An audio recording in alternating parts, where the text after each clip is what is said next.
देखिए ये तो जो भी मैं कहूँगा कि बहुत सारी चीज़ों का एक कैलेंडर इंटरनली लेके चले हुए हैं और उसमें कुछ चीज़ों को 100 दिन में पूरा करने का भी उसमें जब बातचीत हुई अंदर हमने हालांकि उसको अनाउंस नहीं किया, नहीं तो बाकी चीज़ों के लिए भी हो सकता है कि भाई ये 100 दिन में क्यों नहीं, सरकार की बजट और बाकी चीज़ों के साथ अपनी प्राथमिकताएं होती है। तो मैं ये मानता हूँ कि पहले 100 दिन में बहुत सारी चीज़ें आपको ज़मीन पर दिखाई देंगी। आपने 100 दिन के रोड मैप की बात की, 2100 रुपये जो महिलाओं को देने की बात थी, महिलाएं अब इंतजार भी कर रहे हैं, विपक्षी दल भी लगातार अब ये बात कर रहे हैं कि 2100 रुपये कब से मिलने शुरू होंगे। नहीं, निश्चित रूप से इसका उत्तर तो जो है मैं कहूँगा कि मैं पार्टी का राष्ट्रीय सचिव हूँ, लेकिन सरकार में बैठे हुए लोगों की योजना और कैलेंडर उनके पास होगा, इतनी जल्दी प्रारंभ कर सकते हैं, लेकिन निश्चित रूप से मैं कहूँगा कि जो घोषणाएं हैं वो सब पूरी होंगी।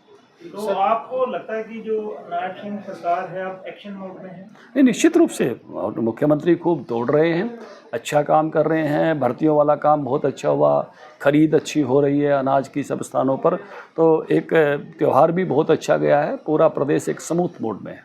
सर, जो घोषणा पत्र है भाजपा का, तो आमतौर पे सियासी माहौल में घोषणाएं कर दी जाती हैं, तो इसके फाइनेंशियल इम्प्लीकेशन, इसकी भी क्या कोई भाजपा तैयारी करती है? हमेशा करती है। पहले भी मैंने घोषणा पत्र 2019 का तैयारी करने का दायित्व मेरे पे था, केंद्रीय चुनाव पत्र घोषणा पत्र की कमेटी में भी मैं था, और अभी भी ये घोषणा पत्र आपको मालूम है कि अध्यक्षता उसकी मेरे जुम्मे थी। हम हमेशा बजटीय प्रावधानों को ध्यान में रखकर ही आगे बढ़ते हैं कि कितनी चीज़ों को कैसे कैसे पूरा किया जा सकता है। तो और इसकी अब स्वीकृति कांग्रेस ने भी मान ली है कि वो झूठे घोषणा पत्र अनाउंस करती थी, झूठे वादे करती थी, झूठी गारंटियाँ देती थी, जिसके कारण से वो सरकार को परेशानियाँ और रिपीट नहीं हो पा रही हैं। ये खड़गे जी ने भी स्वीकार कर लिया है।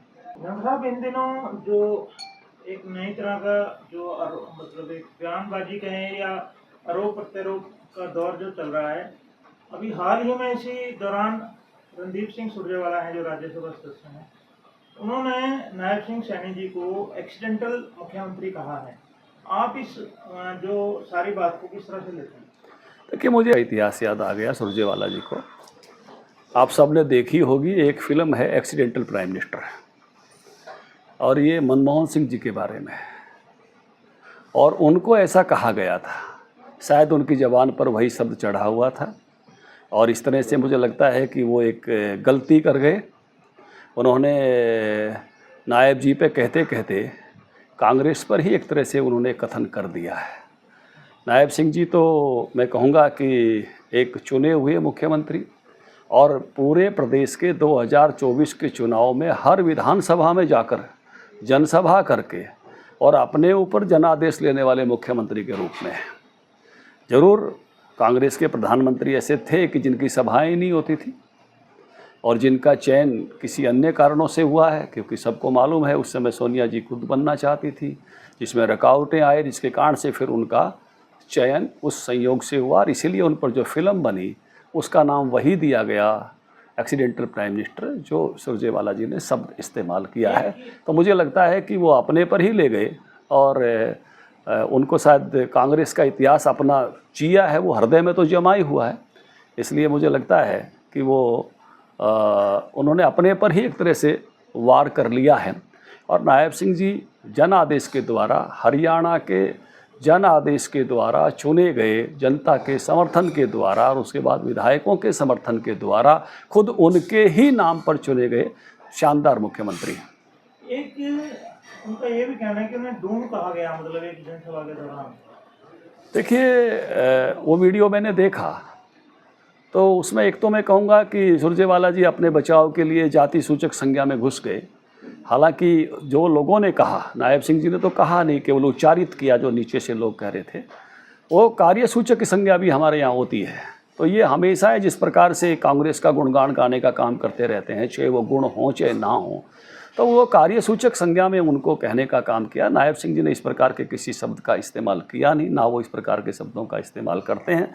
हाँ, नीचे से जो लोग कह रहे थे उन्होंने उसी शब्द को केवल उच्चारित किया, और इसलिए, और वो भी कर्म सूचक है, मैंने कहा कार्यसूचक संज्ञा है, वो अपने बचाव के लिए वो जो है इसको जाति सूचक संज्ञा की तरफ ले जाने का प्रयास कर रहे हैं सुरजेवाला जी। लेकिन सब समझते हैं लोग कि कौन सी बात किस रूप में कही गई है, और खुद मुख्यमंत्री जी के द्वारा ऐसा कोई शब्द अपना उनका मौलिक शब्द नहीं है, केवल नीचे से लोग बोल रहे थे, वही एक तरह से उच्चारित थे। तो इसमें खेद व्यक्त करने जैसी कोई बात नहीं? मुझे लगता नहीं कि उन्होंने कोई इस तरह की बात कही कि जिसको आप ये कहोगे, जैसे हम हर प्रकार के लोग अलग अलग प्रकार के काम करते हैं। आप ज़्यादा हिसाब किताब करोगे तो हो सकता है कोई आपको कहे कि आप क्यों जो है व्यापारी बने, वो व्यापारी कास्ट भी है, व्यापारी व्यवसाय भी है। आप कोई ज़्यादा खेती विषय का बात करने लगोगे तो शायद कोई कहने लगे कि क्यों आज तो बड़े किसान बने हुए हो। वो उसमें किसान में कुछ जाति वर्ग भी आते हैं, एक वर्ग भी है। आप ज़्यादा ज्योतिष वगैरह की और की बात करने लगोगे, मुहूर्त की, तो शायद कोई कहे कि क्यों जो है ब्राह्मण बने हुए हो, वो एक वर्ग भी है और एक जाति भी है। तो लोगों ने भी जो कहा वो उनको जाति उसमें नहीं कहा, उनको कार्य सूचक में उसमें कहा, कार्य सूचक संज्ञा में कहा।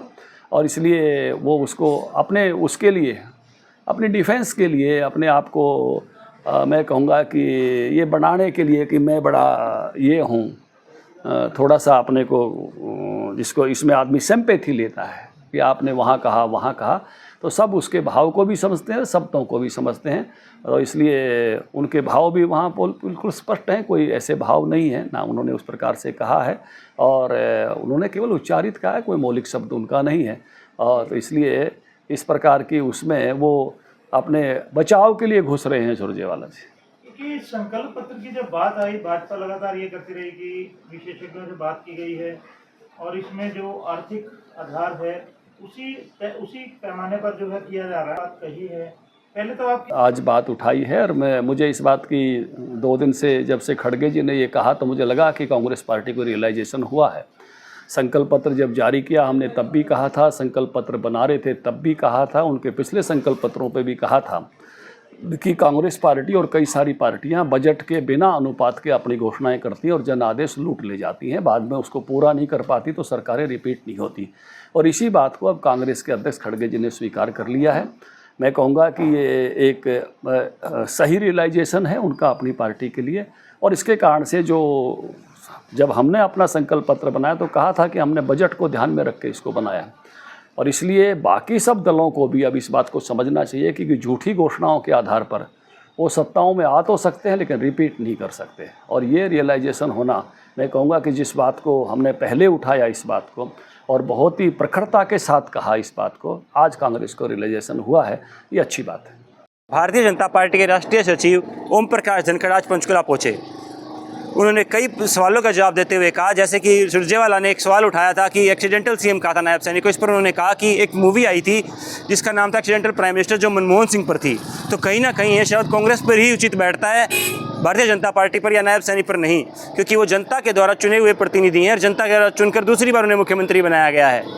दूसरा शब्द जो उन्होंने कहा कि सरकारी डूम शब्द का इस्तेमाल जो मुख्यमंत्री ने कहा था, सुरजेवाला जी जो कह रहे हैं कि दलितों का अपमान कर रही है भारतीय जनता पार्टी, इस पर उन्होंने कहा कि नायब सैनी ने सिर्फ इस शब्द का उच्चारण किया था, नीचे से कोई बोल रहा था तो उन्होंने सिर्फ इसको बोलकर बताया था।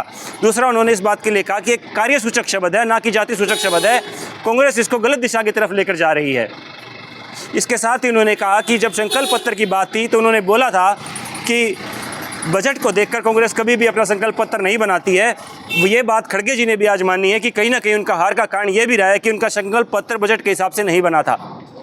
और भी कई सवालों का जवाब उन्होंने दिया। पंचकुला से दैनिक सवेरा के लिए विजय शुरान की रिपोर्ट।